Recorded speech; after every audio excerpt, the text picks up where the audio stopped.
नमस्कार, मी नम्रता. विजन महाराष्ट्र न्यूजच्या वृत्तवाहिनीमध्ये तुम्हा सर्वांचं स्वागत. पाहुयात आजच्या ठळक घडामोडी.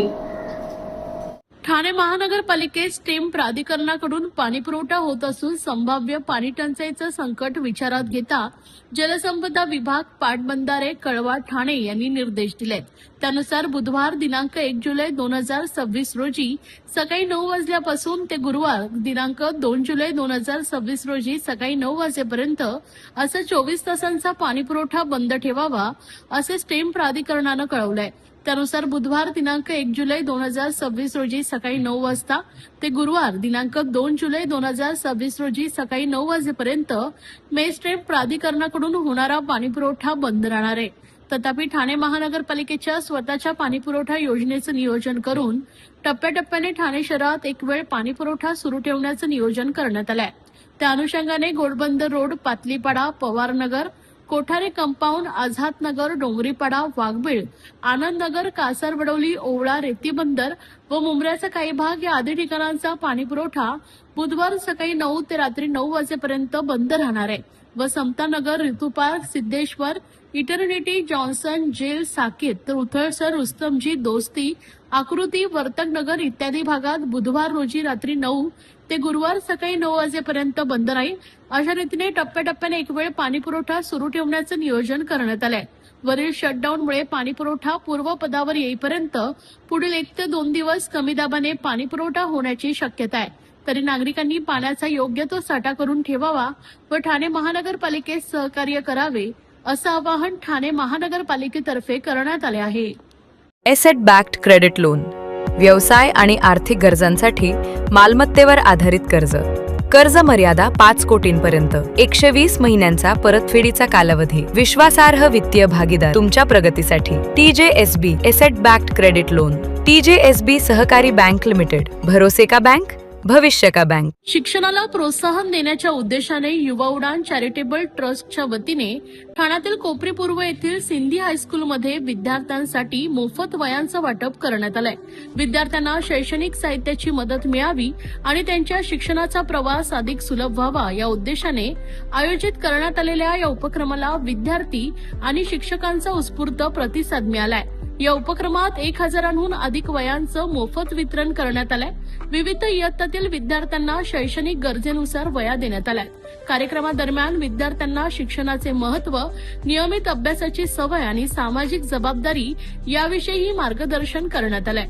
यावेळी युवा उडान चॅरिटेबल ट्रस्टचे chief trustee Sahil Siddhwani, trustee Harsh Agarwal, Anmol Saraf, Hriday Gurbani तर सोहम कोंडे, न्यू जैन आणि गौरव सराफ उपस्थित होते.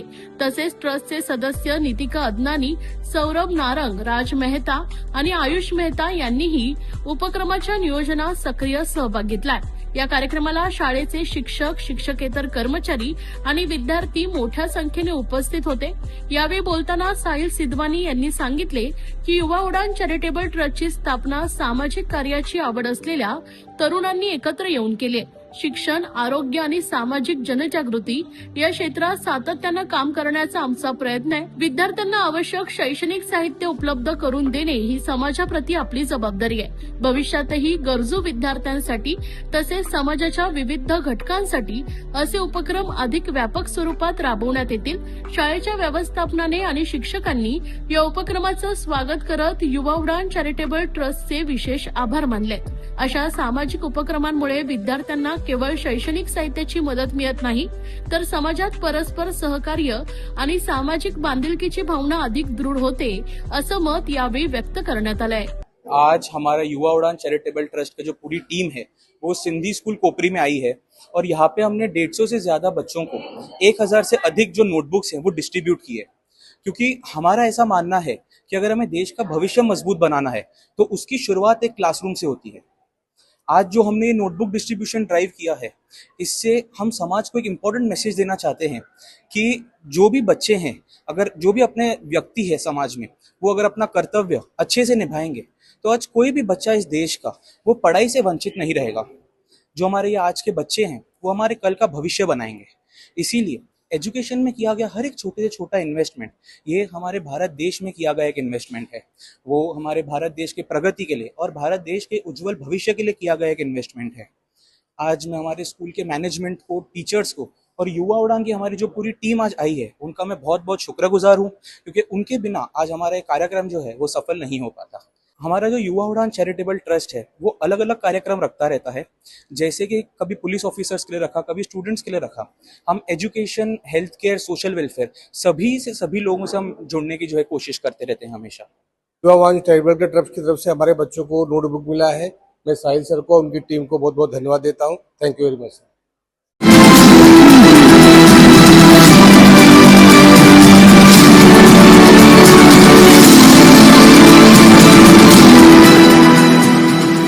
ठाणे शहरात सोमवारी वटपौर्णिमा सण पारंपरिक उत्साहात आणि भक्तिमय वातावरणात साजरा करण्यात आलाय। कोपनेश्वर मंदिर परिसरातील वडाचे झाड, जागमाता मंदिर परिसर, खोपट, प्रताप सिनेमा परिसर, वागळे इस्टेट, रामनगर, रतनबाई कंपाऊंड तसेच शहरातील विविध भागातील वडांच्या झाडाजवळ सकाळपासूनच सुवासिनी महिलांची मोठी गर्दी झाली होती। पारंपरिक वेशभूषा, नऊवारी साडी, दागदागिने आणि हातात पूजेचं ताट घेऊन आलेल्या महिलांनी विधिवत वडपूजा करून पतीच्या दीर्घायुष्याची आणि कुटुंबाच्या सुखसमृद्धीची प्रार्थना केली। पौराणिक मान्यतेनुसार सती सावित्रीने आपला दृढ निश्चय, बुद्धिमत्ता आणि पतिव्रतेच्या सामर्थ्यानं यमराजाकडून पती सत्यवानाचे प्राण परत मिळवले। त्या घटनेच्या स्मरणार्थ वटसावित्री व्रताची परंपरा सुरू झाली असून विवाहित महिलांसाठी या व्रताला विशेष धार्मिक महत्व आहे। या दिवशी वडाच्या झाडाला दीर्घायुष्य, स्थैर्य आणि अखंड सौभाग्याचं प्रतीक मानलं जातं। पूजेदरम्यान महिलांनी वडाच्या झाडेला पवित्र दोरा गुंडाळत 7 प्रदक्षिणा घातल्यात। त्यानंतर फुले, हळद, कुंकू, अक्षता, फळे तसेच नैवेद्य आणि 5 फळांचे वाण अर्पण करून मनोभावे पूजा केली।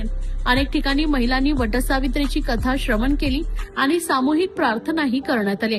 पूजेनंतर महिलांनी एकमेकींना हळदी कुंकू लावून वाणाची देवाणघेवाण केली।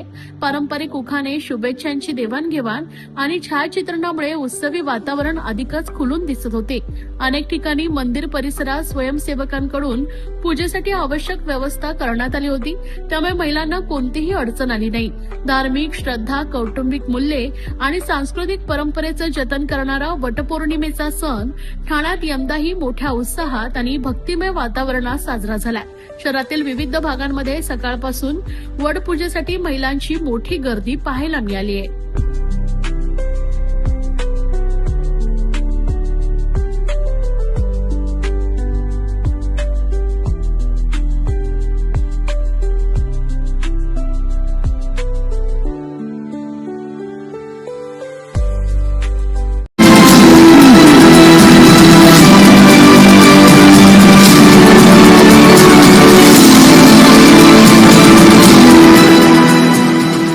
ठाणे पालघर जिल्हा मध्यवर्ती सहकारी बँकेच्या निवडणुकीत सहकार पॅनलने 21 पैकी 16 जागा जिंकून दणदणीत विजय मिळवल्याबद्दल शिवसेना खासदार डॉक्टर श्रीकांत एकनाथ शिंदे यांनी अभिनंदन केलंय। शिवसेनेचे मुख्य नेते व राज्याचे उपमुख्यमंत्री एकनाथ शिंदे यांच्या रणनीतीने सहकार पॅनलची निवडणुकीत सरशी झाले। सहकार पॅनलच्या माध्यमातून निवडून आलेले संचालक ठाणे आणि पालघर जिल्ह्यात महिला, शेतकरी, बचत गट, स्वयंसहायता गटांसाठी काम करतील असा विश्वास खासदार डॉक्टर श्रीकांत शिंदे यांनी व्यक्त केलाय। ठाणे येथे आयोजित पत्रकार परिषदेत ते बोलत होते। यावेळी सहकार पॅनलचे विजयी उमेदवार तसेच बहुजन विकास आघाडीचे माजी आमदार क्षितिज ठाकूर, माजी आमदार राजेश पाटील उपस्थित होते।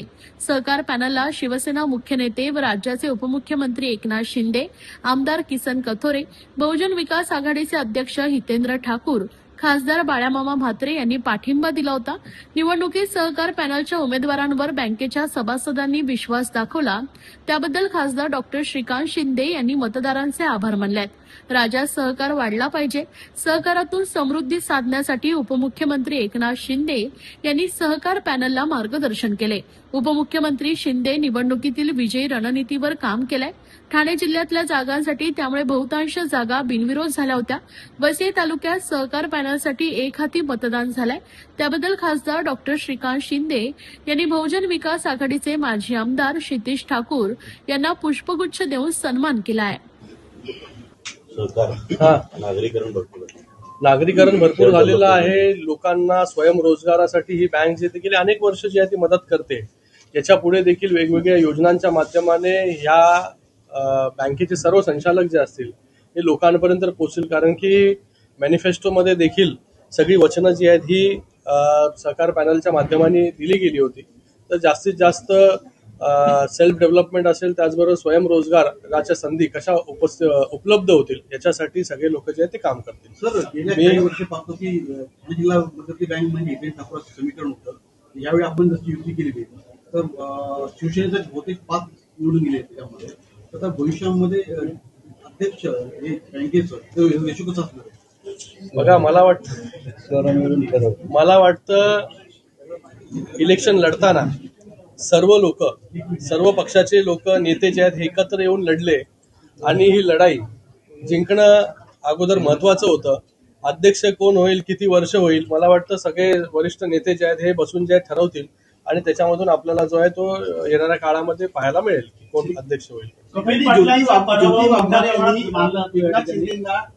अरे ऐक ना, पहिलं हे बँकेचं होऊन जाते. मला मी रिक्वेस्ट करतो केंद्रीय मंत्री नशीब आजमावत होते, मात्र पुन्हा त्यांना पराभव पत्करावा लागला आहे. त्यांच्या पॅनल मधनं काहीच जण निवडून आलेले आहेत. मात्र वर्चस्व आता सहकार पॅनलचं असणार आहे. का वाटतं येणार का कपिल पाटलांनी या संदर्भात दखल घेणार का पुढच्या ह्याच्यात निवडणूक? म्हणजे काय, पुढच्या कुठली निवडणूक असेल ते बघा, आम्ही सगळे मिळून जे आहे निवडणूक लढलो आणि त्या ठिकाणी जिंकलो. निवडणुकीमध्ये जय पराजय जो आहे होत असतो. एक जण जिंकतो, एक जण हारतो. तर बाबा त्याच्यामध्ये आम्ही 16 जागा जिंकलो. पुढे अजून 5 जागा ज्या आहेत का जिंकलो नाही याचं आत्मपरीक्षण ते आम्ही करू आणि समोरचे जे हारले, पराभव झाला, ते का हारले त्याचं जे आहे ते त्यांनी करावं. पण पहिल्यांदा या निवडणुकीमध्ये पाहायला मिळालं की इतक्या प्रमाणात राजकीय पक्ष, जसं आपण म्हणलं की दिग्गज उतरले होते, असं कधी आधी पाहायला मिळालं नाही. यावेळेस असं काय झालं की या बँकेकडे सर्व राजकीय पक्षांचं लक्ष गेलं? आता माहिती नाही, बाकी हे सगळी मंडळी जी आहे ते गेले अनेक वर्ष या ठिकाणी काम करतात. काही लोकांचे काही इंटरेस्ट असतील, काही मला वाटतं बाहेरून जरा खूप डोर टू डोर पण फिरत होते लोक खूप जास्त प्रमाणामध्ये. काही लोकांवर गुन्हे देखील दाखल करण्यात. मला वाटतं ही जी निवडणूक असते ही पर्सनल रिलेशनशिप वरती खूप मोठ्या प्रमाणावरती अवलंबून असते. याच्यामध्ये कोण कोणाला इन्फ्लुएन्स करेल, मला वाटतं त्याच्यापेक्षा कशा प्रकारे करेल याच्यापेक्षा ही सगळी मंडळी गेल्या अनेक वर्ष लोकांशी निगडीत आहेत. लोकांशी रोजच्या त्यांच्या जीवनामध्ये ज्या काही आवश्यक गोष्टी असतात त्या पुरवण्यासाठी सगळी लोक जी आहेत ती नेहमी तत्पर असतात. म्हणून लोकांनी देखील कुठल्याही आमिषाला बळी न पडता इथे सहकार पॅनलमधील सर्वच्या सर्व म्हणजे मॅक्झिमम उमेदवारांना निवडून देण्याचं काम जे त्या ठिकाणी केलेलं. मी मतदारांचं देखील खूप या ठिकाणी धन्यवाद व्यक्त करतो की त्यांनी सहकार पॅनलवरती जे आहे ते विश्वास दाखवला. भिवंडी लोकसभेचे खासदार बाळामामा माते यांनी देखील तुमच्या पॅनलला समर्थन दिलं होतं ज्या पद्धतीने, त्यामुळे महाविकास आघाडीचे देखील समर्थन होतं सहकार पॅनलला. सहकार बघा, रेकमेंड सगळ्यांचं सहकार्य होतं त्याच्यामध्ये, नाव सहकार होतं. बाबाजी पाटीलची कुठेतरी भूमिका होती, ती विरोधातली होती, कपिल पाटलासोबत गेले होते, ते अजून देखील त्यांच्या सोबतच आहे. एकीकडे शिवसेना निवडून येतात आणि बँकेसंदर्भात विरोधी भूमिका घेतात. बघा, याच्यामध्ये काही लोक अगोदरच वेगवेगळ्या याच्यामध्ये लढत असतात, पॅनलमध्ये लढत असतात आणि आम्ही सगळे लोक एकत्र येऊन लढलो. बाकी लोक गेल्या अनेक वर्षापासून त्या पॅनलमध्ये लढत होतं, त्यांना त्याच्यामध्ये कम्फर्टेबल वाटत असेल. भाजप पक्षाचे रोहित चव्हाण साहेबांनी स्टेटमेंट दिलं होतं की बँकेच्या इलेक्शन नंतर चतुर साहेब आमच्या बरोबरच आहेत ना. भारतीय जनता पार्टीमध्येच आहेत मला वाटतं. बँकेचं खासदार साहेब निलेश सांबरे देखील अपक्ष म्हणून निवडून आलेले आहेत, कसं बघतात ते? त्यांच्याकडे याकडे घेण्यासाठी त्यांना देखील मी त्यांचं अभिनंदन करतो, शुभेच्छा देतो त्यांना. या होत्या आजच्या ठळक घडामोडी. अशाच राजकीय, सांस्कृतिक, क्रीडा क्षेत्रातील बातम्या पाहण्यासाठी पाहत रहा विजन महाराष्ट्र न्यूज ही वृत्तवाहिनी. विजन महाराष्ट्र न्यूजच्या फेसबुक चॅनलला व युट्यूब चॅनलला फॉलो आणि सबस्क्राईब करा. धन्यवाद.